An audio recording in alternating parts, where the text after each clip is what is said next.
Developing news now on another child sex crime case in Acadia Parish. A disgraced former Estherwood police sergeant is on his way to prison after admitting to sexually assaulting a 13-year-old girl while on duty. News 15's Dracar Francois has reaction to today's guilty plea and the 15-year sentence.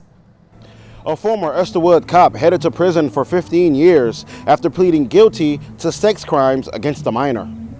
This man, Greg Mire, will spend a decade and a half in prison following a guilty plea to sexual crimes against a 13-year-old girl. Mire was an Estherwood police officer until 2023 when he was arrested and admitted to molesting a 13-year-old multiple times. In addition to prison time, Mire is facing a civil suit brought by the victim and her family. The allegations that we've made against Greg Mire began right after she turned 13. Had this been a few months earlier, he'd have been looking at a life sentence. It started after the victim and her family moved into the same neighborhood as Mire.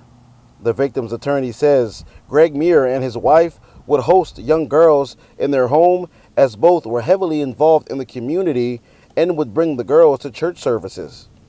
The victim's family would find a level of trust with Mire and would allow their daughter to be with him, but this was a trust Mire exploited both at his home and while he was on the job.